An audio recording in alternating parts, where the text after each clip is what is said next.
Technical analyst आशीष क्याल हमारे साथ जुड़े हैं, जो कि वेव थ्योरी को बहुत क्लोजली ट्रैक करते हैं, जितना मैं इनके बारे में जानता हूं। EIH के अंदर आज एक ब्लॉक डील हुई है आशीष, और जो ब्लॉक डील हुई है 32 लाख शेयरों की है। इक्विटी का जो परसेंटेज है वो करीब 0.5% है। इससे इसकी डेप्थ तो पता लगती है कि EIH के अंदर आज डील बहुत इंपॉर्टेंट थी। शायद ये बड़ी वजह है कि 6.5% शेयर ऊपर है। अब आप मेरे को सिर्फ टेक्निकली ये बताइए, अगर ब्लॉक डील हो गई, 112 का प्राइस था, अभी 116 चल रहा है, जिन्होंने पैसा बना लिया वो एक बार प्रॉफिट बुक कर लें, और जिन्होंने नहीं बनाया, कोई सौदा लिया ही नहीं है, वो इसमें क्या करें? देखिए, पहले तो आपको दिवाली की और सभी दर्शकों को दिवाली की बहुत बहुत शुभकामनाएं। और जैसे कि चार्ट पे अगर देखा जाए तो हाँ जी, चार्ट पे अगर देखा जाए तो ये ब्लॉक डील जो हुई है उस कारण से मार्केट में प्राइसेस ऊपर है, वो बोला जा सकता है। लेकिन इस समय में मेरे ख्याल से यहाँ पर एक होल्ड की नजरिया रखना चाहिए। यहाँ पर मोमेंटम एक अच्छा बनता हुआ नजर आया आज के मार्केट में, जहाँ पर एक सेलिंग प्रेशर दबाव बना हुआ है। उसके बावजूद भी ये स्टॉक अगर ऊपर ट्रेड कर रहा है तो यहाँ पर एक होल्ड बनता है। यहाँ पर स्टॉप लॉस जो लगा के रखना होगा नीचे में 105 का लगा के रखना होगा। फ्रेश एंट्री के लिए बाय ऑन डिप्स की स्ट्रेटेजी मेरे ख्याल से बेटर होगी। यहाँ से अगर कोई डिप्स मिलता है नीचे में करीबन 112 113 के आसपास, वहां पर एंटर किया जा सकता है 105 के स्टॉप लॉस के साथ में। और ऊपर में हम यहाँ पर देखा जाए तो करीबन 130 के आसपास का लेवल देखा जा सकता है। ठीक है, 130 तक जा सकता है। किसी भी डिप में आप खरीदारी करें, सामने खरीदारी से थोड़ा बचना चाहिए। दूसरा शेयर होगा सारेगामा। कई दिनों के बाद फ्लैट मोमेंटम था, लेकिन आज इसमें जोरदार तेजी देखने को मिल रही है। आशीष, इस तेजी को आप कैसे देखते हैं? वॉल्यूम तो है, इसमें कोई दो राय नहीं है। 14.5% शेयर ऐसे नहीं चल जाता, रिटेलर्स नहीं चलाते हैं। इसका मतलब इंस्टीट्यूशनल बाइंग कहीं ना कहीं जरूर होगी इसके अंदर। आप इस शेयर को कैसे देख रहे हैं? क्या करना चाहिए अब हमको? देखिए, सारेगामा बहुत ही टाइम से एक रेंज में चल रहा था और आज के दिन में काफी अच्छा ब्रेकआउट ऊपर की ओर आया है। तो हो सकता है ये जस्ट शुरुआत हो ऊपर के लेवल की। यहाँ पर मेरे ख्याल से वापस बाय ऑन डिप्स की स्ट्रेटेजी अपनानी चाहिए, क्योंकि जहां तक मैं समझता हूँ स्टॉक अभी 276 पे ट्रेड कर रहा है। प्रीवियस क्लोज 242 के आसपास था। तो अगर रिस्क रिवॉर्ड फिट नहीं होता, यहाँ से थोड़ा भी अगर डिप्स मिलता है करीबन 268 के आसपास, तो वहां पर निवेश करिए। यहाँ पर स्टॉप लॉस जो लगा के रखना होगा करीबन 245 का लगा के रखना होगा।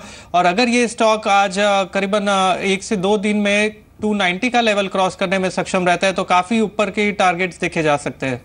ठीक है, 290 का लेवल, ये सभी लेवल जो आपको बता रहे हैं आशीष, ये बड़े इंपॉर्टेंट हैं, टेक्निकली प्रूवन पॉइंट्स हैं। तो इसलिए आप जरूर इनको नोट करते चलें कि 290 के ऊपर अगर ये चल जाएगा तो और तेज होगा, लेकिन खरीदारी आपको बाइंग ऑन डिप्स के हिसाब से करनी है। LML, ये शेयर सीजनल शेयर है। आप देखें 6 महीने में 1-2-3 दिन ऐसा चलेगा कि शायद सभी इसके पीछे पड़ेंगे, लेकिन फिर 4 महीने के लिए सुस्त हो जाएगा। आशीष, आपकी रिकमेंडेशन क्या है? 17.5 पे 6.5 लाख शेयर की एक ब्लॉक डील भी है आज शेयर के अंदर, और शेयर अच्छे मोमेंटम में है 3-3.5% के। इसमें क्या करना चाहिए हमको?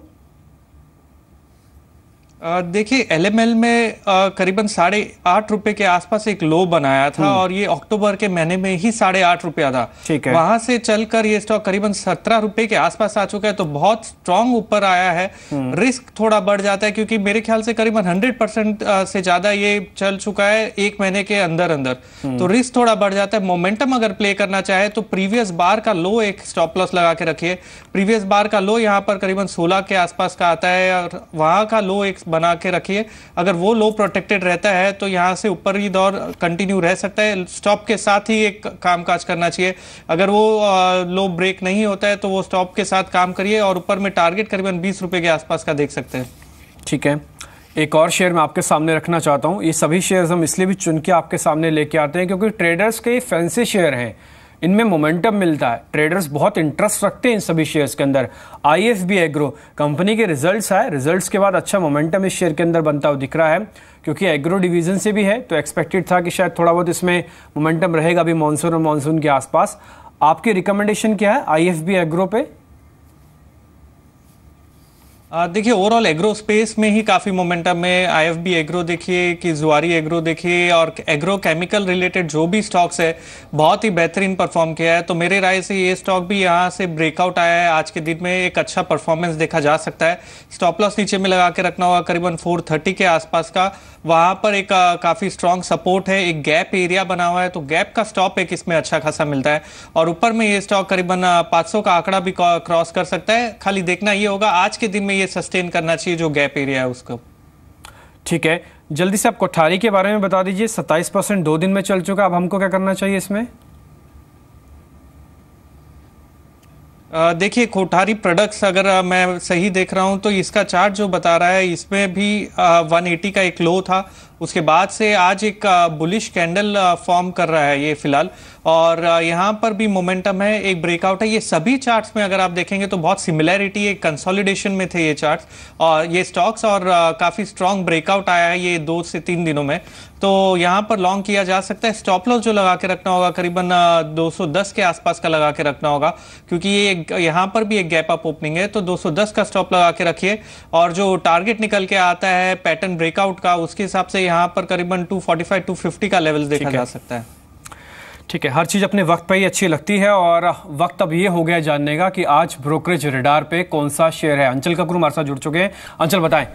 शुक्रिया डिम्पी। आज के जो स्टॉक रहेगा प्लास्टिक कारोबार से जुड़ी हुई कंपनी है सिग्नेट इंडस्ट्रीज। देखिए, एक शेयर है जो मध्यम अवधि में आपको एक अच्छा रिटर्न देती हुई दिखेगी, और कई सारे ट्रिगर्स हैं इसके पीछे। पहले तो Q2 नंबर्स, कंपनी के नतीजे आने और इस बारी तेजी का अनुमान किया जा रहा है नंबर्स में। सो मुनाफा करीब 30% तक आपको बढ़ता हुआ दिखेगा।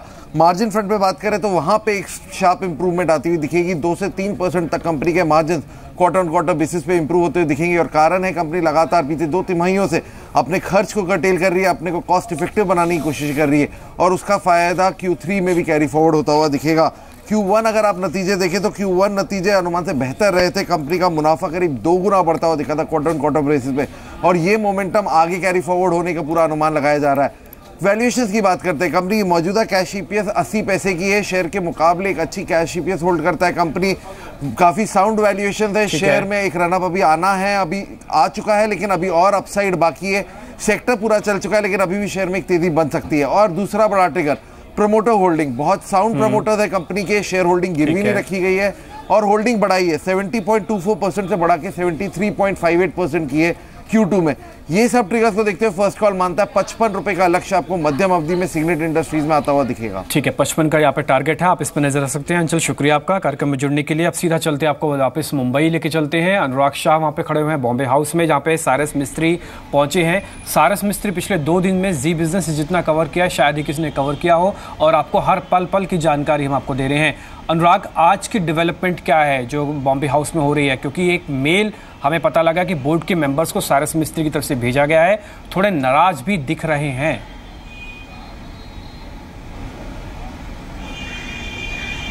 जी बिल्कुल, अभी से कुछ देर पहले ही बॉम्बे हाउस में सारस मिस्त्री गए हैं, और जिस तरह से उनकी बिल्कुल जो चेहरा था काफी निराशाजनक देखा था हमने उनका चेहरा। उनसे बात करने की कोशिश करी, लेकिन उन्होंने कोई कमेंट नहीं दिया। और ये भी कहा जा रहा है कि कुछ देर बाद जो TCS के CEO है, जिन्हें कल ही बोर्ड में शामिल किया गया है, N चंद्रशेखर, वो भी बॉम्बे हाउस आएंगे। और जो सारस मिस्त्री ने जब पहले एज ए चेयरमैन उन्होंने group executive council GEC committee बनाई थी, और अब जो N चंद्रशेखर ने उसी तर्ज पे एक कोई नई कमेटी बनाकर एक जो ग्रुप के जो CEOs हैं उनको मेंटरशिप का आज एक मीटिंग ले सकते हैं। तो ये सबसे लेटेस्ट डेवलपमेंट है। इसके अलावा जो टाटा सन्स ने जो 4 केविएट फाइल किए थे कल NCLT के अंदर, तो उसी सिलसिले में जो एमिनेंट लॉयर है अभिषेक मनु सिंघवी, वो भी मुंबई में मौजूद है। तो आज ये भी देखना होगा कि उस सिलसिले में और क्या किस तरह की प्रोसीडिंग्स होती है। तो फिलहाल अभी से कुछ देर पहले ही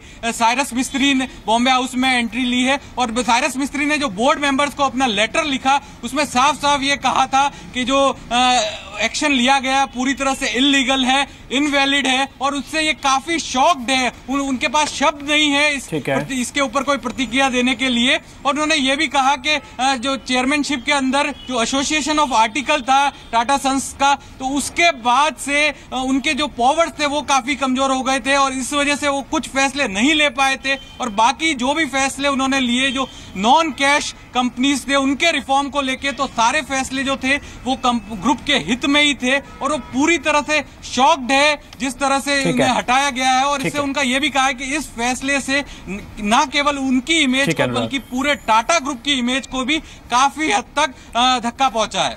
ठीक है, शुक्रिया आपका। कई बार ये पुरानी कहावत है कि अगर आप सख्त कदम उठाते हैं तो उसका भुगतान भी आपको करना पड़ता है। शायद सारस मिस्त्री के साथ ये कहावत पूरी फिट बैठ रही है।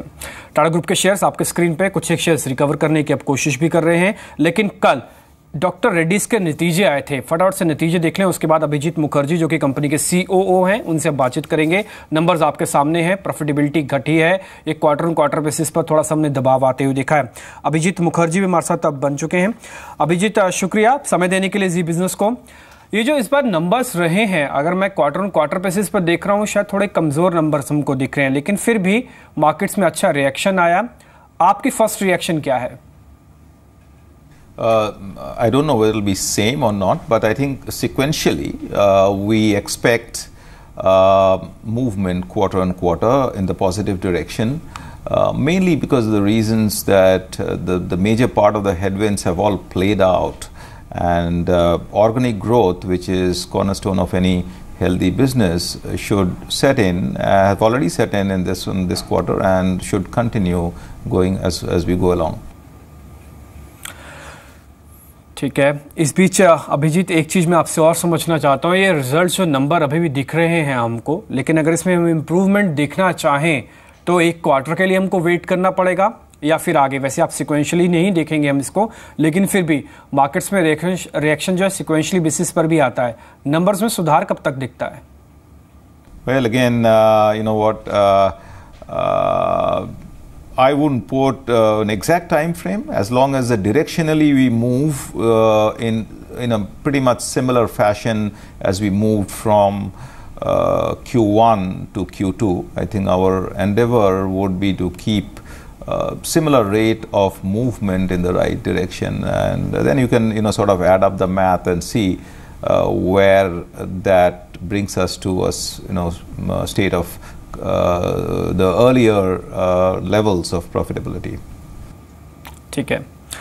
फार्मा कंपनीज के साथ एक प्रॉब्लम US FDA के साथ भी हमेशा से रही है। जहां तक मेरे को जानकारी मिली है कि शायद आपने 3 एप्लीकेशन खुद से अपने आप से दी हैं कि अपने आप प्लांट की आप जांच करवाना चाहते हैं US FDA से। ये खबर कितनी ठीक है और रेगुलेटर्स के साथ आपकी जो मुश्किलें हैं वो थोड़ी कम हो रही हैं?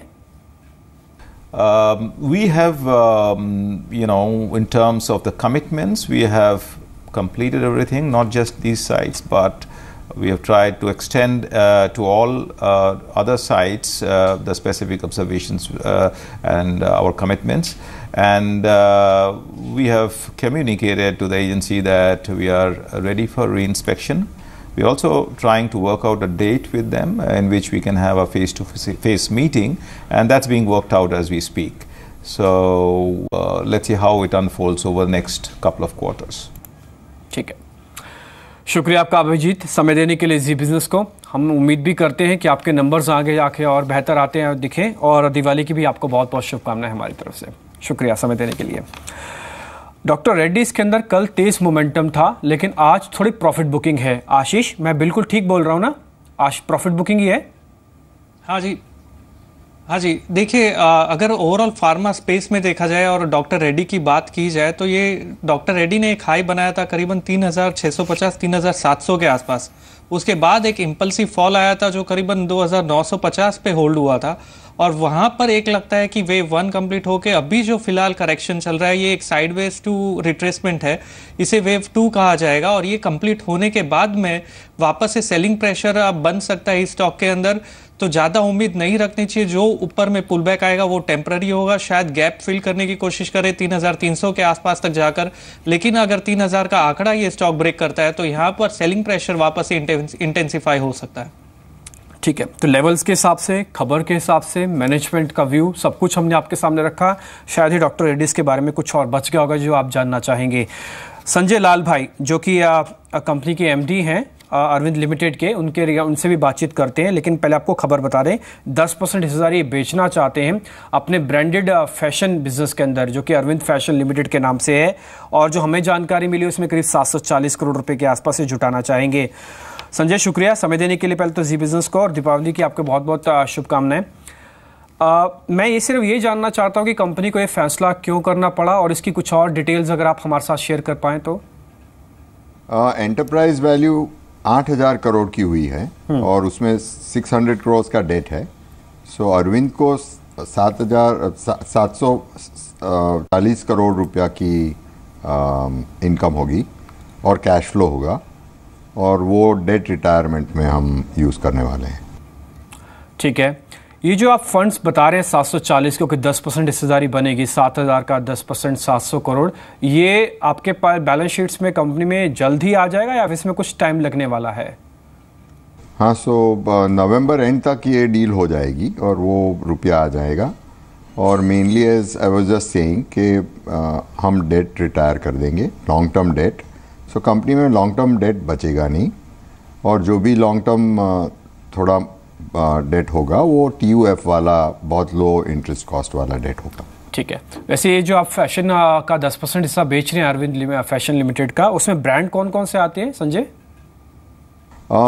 सब ब्रांड्स आती हैं। ब्रिज टू लग्जरी में कैल्विन क्लाइन है, टॉमी हिलफिगर है, नॉटिका है, गैंट है। और प्रीमियम ब्रांड्स में एरो है, फ्लाइंग मशीन है, US पोलो है, एड हार्डी है।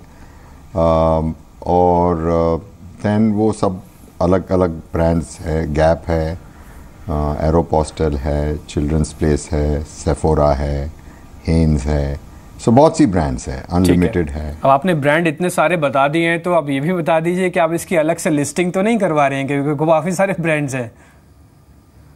नो, अभी तो बहुत अर्ली डेज, बिकॉज ये अभी इन्वेस्टर अंदर आए हैं और हम देखेंगे कि कब उसको क्या करना है। सबके साथ board will take a decision कि लिस्ट करना है, नहीं करना है, कब करना है, क्यों करना है। सो आज तो उसकी कोई उस पर सोच नहीं है। ठीक है, शुक्रिया आपका समय देने के लिए, बताने के लिए विस्तार से कि कंपनी की डील साइज क्या है। नवंबर तक पैसा आ जाएगा 740 करोड़ रुपए। लिस्टिंग की फिलहाल अभी मैनेजमेंट की कोई योजना नहीं है। अरविंद लिमिटेड का चार्ट देखेंगे एक बार आशीष, आप इस पे कुछ कमेंट करना चाहेंगे? कल भी चला, आज भी चला है। देखिए डिम्पी, ओवरऑल अरविंद लिमिटेड पे मैं काफ़ी बुलिश हूँ, क्योंकि ये स्टॉक ने एक हाई बनाया था करीबन 370 के आसपास, और ये काफ़ी मेरे ख्याल से 2 साल से कंसोलिडेशन में था। और अभी जो ब्रेकआउट आया है इसमें, भले ही न्यूज़ के चलते आया है या रिजल्ट्स के चलते आया हो, लेकिन ये बहुत ही स्ट्रॉन्ग ब्रेकआउट है चार्ट के ऊपर। 10% का जो बढ़त देखी गई है ये पिछले 3 साल में नहीं देखी गई थी या 2 साल में नहीं देखी गई थी, तो काफ़ी स्ट्रॉन्ग ब्रेकआउट है। मेरे ख्याल से यहाँ पर बाय किया जा सकता है। हमारा बाय रिकमेंडेशन भी है इस स्टॉक के ऊपर। नीचे में एक स्टॉप लॉस शॉर्ट टर्म में लगा के जो रखना होगा वो 385 का 450 का टारगेट देख सकते हैं। और अगर लंबी अवधि क्या नजरिया कोई रखते हैं 1 साल का, तो डेफिनेटली काफी चुनिंदा स्टॉक है, इसे डेफिनेटली प्रीफर करना चाहिए। ठीक है आशीष, शुक्रिया आपका समय देने के लिए, बताने के लिए अलग अलग स्टॉक्स में क्या कर रहे हैं और इंडेक्स पे भी अपनी राय रखने के लिए। फिलहाल इस कार्यक्रम से इतना ही। नमस्कार।